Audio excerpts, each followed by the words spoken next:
Ya, selamat pagi semuanya.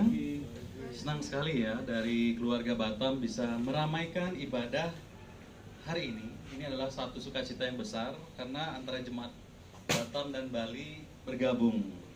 Luar biasa, jadi menambah semangat di dalam menyanyikan puji-pujian dan ibadah pada hari ini. Jadi senang sekali juga kemarin kita sudah menyelesaikan acara pemberkatan pernikahan untuk kedua pengantin, Bapak Pascal dan juga Ibu Riris ya, Saudari Riris. Sekarang kita akan melihat di Alkitab, di dalam kitab Wahyu 2 ayat 10.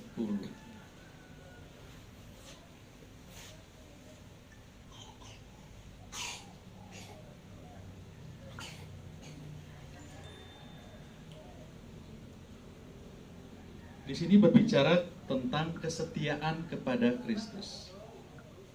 Jadi judul khotbah saya adalah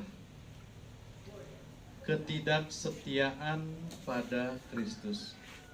Apa yang terjadi dalam kehidupan kita ketika orang yang kita cintai, orang yang kita sayangi dengan sepenuh hati, waktu kita buat dia, uang kita juga kita serahkan buat dia, dan semua energi kita serahkan buat seseorang itu.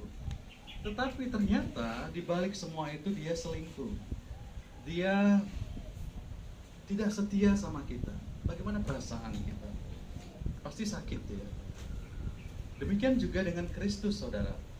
Kristus mengasihi kita, Kristus menyayangi kita, dan hari demi hari kehidupan kita itu selalu bagian dari penyertaan Tuhan dalam kehidupan kita.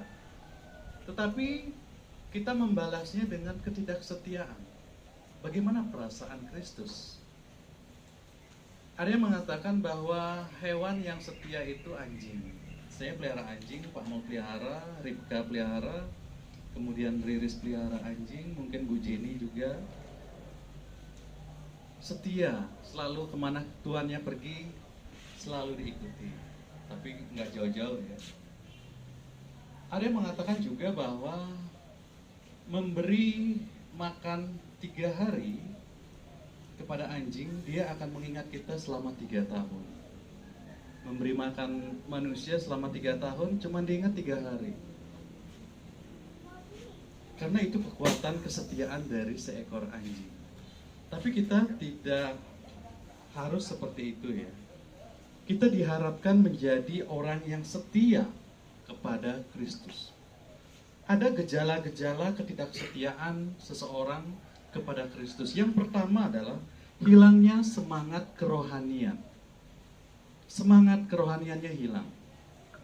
Apa jadinya ketika kehidupan ini kehilangan semangat? Pasti segalanya akan kacau balau. Anak yang bodoh, dia akan menjadi anak yang pintar ketika dia bersemangat belajar. Atau mungkin seseorang yang miskin, tetapi ketika dia semangat untuk bekerja, maka dia akan menjadi orang kaya. Semangat adalah bagian dalam kesuksesan seseorang. Nah, sukses kerohanian kita tergantung dari semangat kerohanian kita. Ketika semangat kita mulai kendur, maka disitulah ada gejala ketidaksetiaan kita kepada Kristus. Semangat beribadah, semangat bernyanyi itu mulai tidak ada. Semangat berdoa, mungkin semangat berdoa untuk makan aja baru ingat. Bagaimana dengan berdoa sebelum kita tidur, setelah bangun tidur, atau dalam kegiatan-kegiatan yang sangat penting dalam kehidupan ini? Apakah kita bersemangat dalam kedekatan kita kepada Tuhan? Atau dalam beribadah, saudara? Untuk menjadi bagian dalam semangat kerohanian kita, jadikan bahwa ibadah ini adalah ibadah kita yang terakhir. Mungkin kita besok nggak ketemu satu sama lain. Oleh karena itu hari ini adalah hari Tuhan. Maksimalkan hari ini dalam nyanyian kita, dalam doa kita, yang sepenuh hati kita tujukan kepada Tuhan. Anggap bahwa ini adalah ibadah yang terakhir, maka semangat itu akan dibangun. Kemudian gejala yang kedua atas ketidaksetiaan seseorang kepada Kristus adalah acuh tak acuh, tidak peduli terhadap kerohanian. Pernah nggak kita lihat orang yang acuh tak acuh, cuek, masa bodoh, abai? Kan biasa seperti itu ya. Ketika ada tim, dalam satu tim, satu orang yang cuek, acuh tak acuh, maka perjalanan kesuksesan sebuah tim itu akan kacau. Dalam gereja seperti itu juga, saudara. Diharapkan satu sama lain saling menguatkan. Jangan acuh tak acuh. Oh, itu khusus buat penginjil, kan dia digaji. Dia kan lebih lama menjadi orang Kristen. Lah, dia kan lebih kaya dari saya, biar dia saja yang menjalankan kehidupan rohani. Bukan seperti itu, saudara. Semua kita dihitung oleh Kristus. Semua kita bagian dalam Kristus. Oleh karena itu, jangan sampai acuh tak acuh atau tidak peduli di dalam kehidupan ini. Kemudian gejala ketidaksetiaannya adalah yang ketiga, lebih mengutamakan hal-hal duniawi daripada kerohanian. Matius 6 ayat 33. Carilah dahulu kerajaan Allah dan kebenarannya, maka segalanya akan ditambahkan kepadamu. Kadang realistis, kebutuhan pokok memang sangat penting. Kebutuhan harian kita itu memang harus diutamakan. Tapi seringkali ketika kebutuhan itu sudah dicukupi, maka gejala ego, gejala tamak, gejala rakus itu sudah mulai ada, sehingga hari Minggu pun diambil untuk bekerja. Harusnya setia kepada Tuhan, mengutamakan hal-hal rohani, dan tetap kita jalankan hal duniawi kita, bekerja sehari-hari. Tapi coba disediakan hari kita untuk beribadah kepada Tuhan. Ada beberapa penyebab ketidaksetiaan, saudara. Yang pertama adalah pekerjaan, atau mungkin sekolah juga untuk yang sedang bersekolah. Pekerjaan ini mengganggu seseorang untuk tidak setia kepada Tuhan. Kenapa? Karena ada pekerjaan-pekerjaan yang membuat seseorang itu mengutamakan pekerjaannya sehingga menyingkirkan kerohaniannya.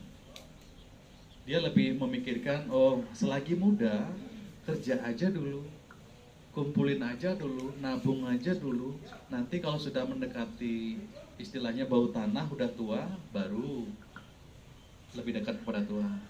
Siapa yang tahu, saudara, bahwa umur kita tidak sampai tua? Siapa yang tahu? Oleh karena itu, matangkan dari sekarang, seimbangkan antara pekerjaan dengan kerohanian. Kemudian yang penyebab selanjutnya adalah pergaulan atau pertemanan. Dalam 1 Korintus 15 ayat 33, pergaulan yang buruk merusak kebiasaan yang baik. Mungkin pergaulan kita sebelumnya itu baik-baik saja, tetapi mulai rusak ketika bergaul atau punya teman yang menggiring kita menjadi seseorang yang tidak setia kepada Tuhan. Itu juga harus hati-hati. Kemudian penyebab lainnya seperti pacar juga merusak ya, mengganggu ketidaksetiaan kita kepada Tuhan.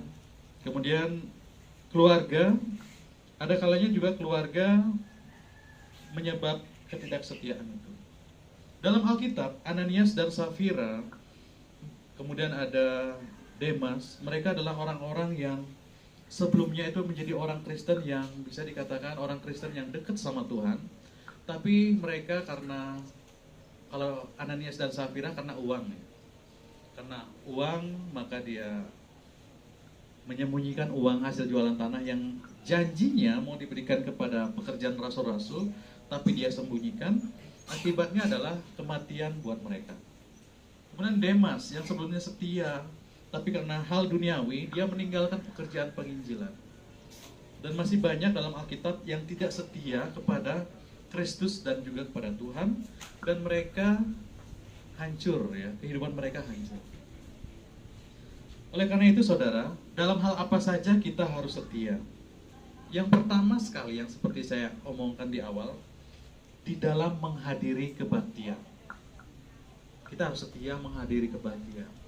Walaupun sekarang mungkin tidak boleh berkumpul ya, tetapi hari Minggu merupakan hari Tuhan.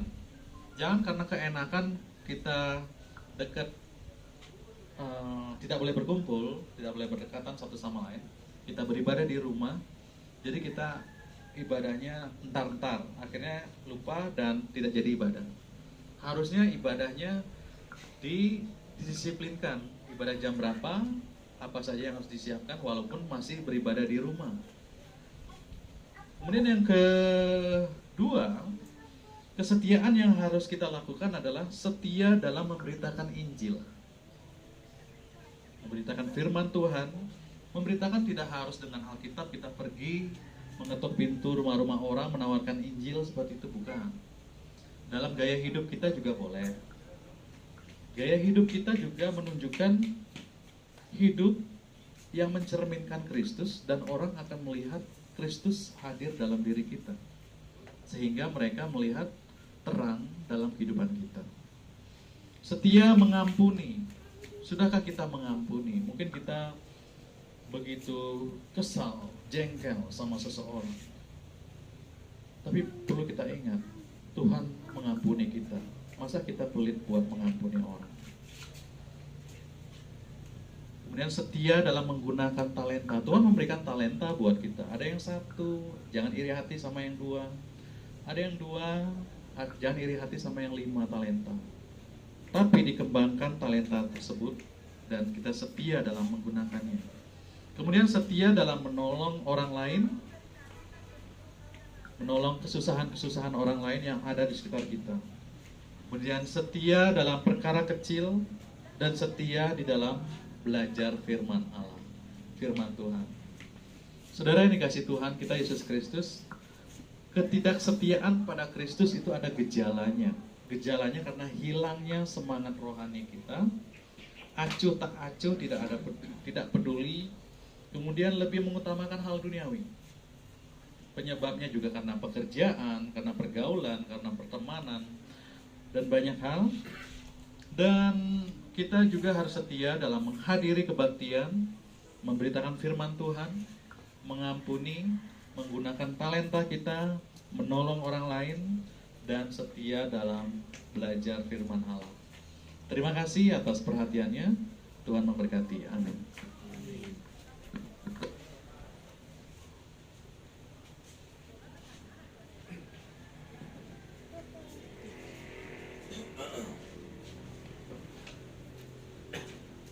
Kita ucapkan terima kasih untuk Saudara Andi. Sebagai lagu dorongan kita buka pujian 341.